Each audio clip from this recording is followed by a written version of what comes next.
Ada temannya sama keren.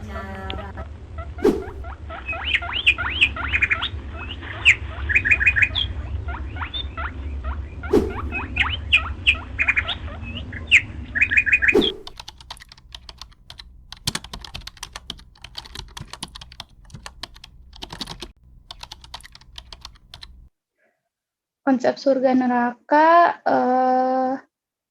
kebetulan itu sudah diajarkan di sekolah juga, jadi saya tinggal mengikuti konsep dari sekolah. Sebenarnya sih kalau aku sesimpel gini sih, kayak kalau misal Allah itu kan nyiptain ada surga, ada neraka. Jadi tempat nanti tuh kalau misal kita udah meninggal gitu kan, tempat orang-orang yang berbuat baik tuh nanti masuknya tuh ke surga. Di surga tuh indah tempatnya kayak gitu-gitu. Terus kalau di neraka ya temennya setan yang kayak, jadi jangan sampailah kita tuh jadi teman setan, jadi budak setan, ya kayak gitu-gitu sih ngasih taunya. Jadi lebih ke pokoknya harus berbuat baik sama jangan berbuat yang nggak baik gitu. Surga dan neraka kebetulan itu banyak diceritakan di Juz 30 ya. Jadi karena kita sering ngafalin bareng dan bacain juga artinya, dan itu ada kita suka baca asbabun nuzulnya, dan itu banyak bercerita tentang surga dan neraka, dia tahu dari situ gitu.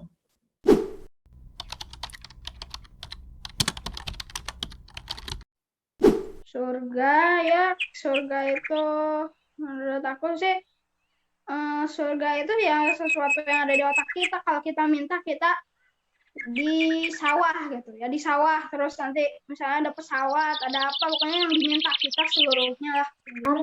Katanya ada kolam madu, terus banyak ada kolam susu, banyak pohon-pohon buah.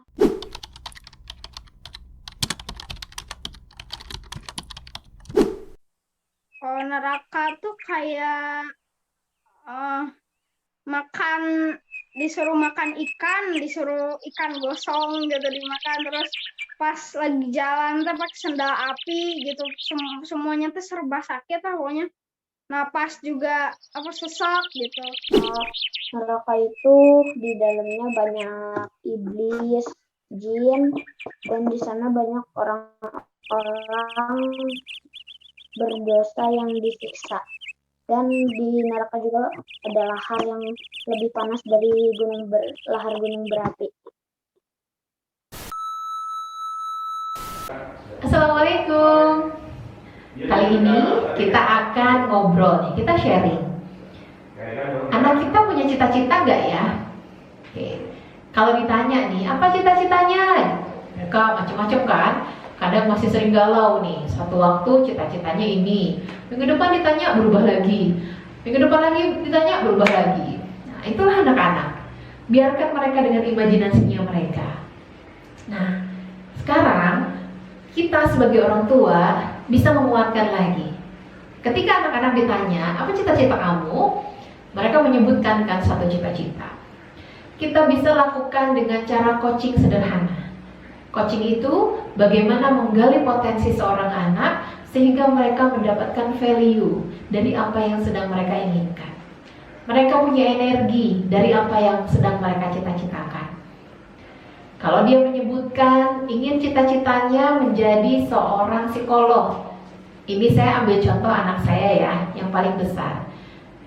Kamu cita-citanya jadi apa? Pengen jadi psikolog. Kita tanya lagi, kenapa kamu pengen jadi psikolog? Gak tahu sih, katanya teman-teman aku seneng kalau curhat sama aku katanya. Oh oke. Kamu suka menerima curhat teman-teman. Kemudian apa yang kamu lakukan ketika teman-teman kamu curhat? Ya aku kasih solusi sih. Oke. Kenapa itu penting buat kamu? Ya kalau misalnya udah aku kasih solusi, nanti teman-teman aku jadi nggak sedih lagi kalau curhatnya tentang hal yang kesedihan. Oh oke. Kalau kamu sudah membantu teman kamu tidak sedih lagi, apa perasaan kamu? Ya bahagia. Ketika kamu bahagia bisa membantu teman, apa nilai yang muncul? Membantu. Oke. Membantu itu sifat siapa? Allah. Berarti ketika kita membantu teman, mendengarkan curhat dia, sesungguhnya kamu bukan sekedar mendengarkan curhatnya teman, tapi tapi kamu sedang mengabdi kepada Dia Allah yang sudah memberikan sifat membantu kepada hati kamu. Karena itu, jadikan cita-cita anak kita sebagai cara mereka mengabdi kepada Allah. Dan setelah mereka memiliki cita-cita di dunia, apakah cukup? Nah, kita tambahkan lagi value-nya. Kalau begitu, setelah kamu punya cita-cita di dunia, apa cita-cita tertinggi kita sebagai manusia? Iya, masuk surga. Maka, jadikan cita-cita di dunia sebagai cara kita untuk bisa masuk ke cita-cita tertinggi kita sebagai manusia, yaitu bertemu Allah di surga. Nah, kalau begitu, setelah anak-anak punya cita-cita, surga ada pasangannya nih, neraka. Kalau berbicara neraka, kayaknya anak-anak tuh udah keburu serem duluan gitu ya. Oke, kita pahamkan lagi kepada anak-anak kita. Coba, kalau ada seorang ibu yang menegur anaknya karena ia sedang bermain di tengah jalan. Nak, jangan main di tengah jalan, nanti ketabrak mobil. Kira-kira ibu itu mengingatkannya karena sayang atau tidak sayang?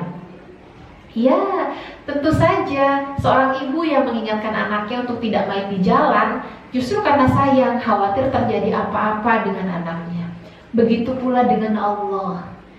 Ketika Allah pun menyiapkan neraka dan menyiapkan surga, itu justru karena Allah sayang kepada kita hambanya. Bayangkan apabila ada anak yang sholat dan anak yang tidak sholat, dua-duanya masuk surga. Kira-kira Allah adil gak? Tidak. Itu pula yang kami pahamkan kepada anak-anak kami. Artinya, kenapa Allah menyiapkan neraka juga? Justru karena Allah sayang kepada kita hambanya. Allah tahu kita sebagai hambanya tidak akan bisa sanggup masuki neraka. Karena itu Allah sampaikan, karena itu hambaku, masukilah surga. Aku sudah siapkan tempat yang indah untukmu. Bagaimana caranya masuk surga? Ya, jadikan cita-cita kita di dunia sebagai cara kita memasuki surganya Allah. Mudah-mudahan bermanfaat.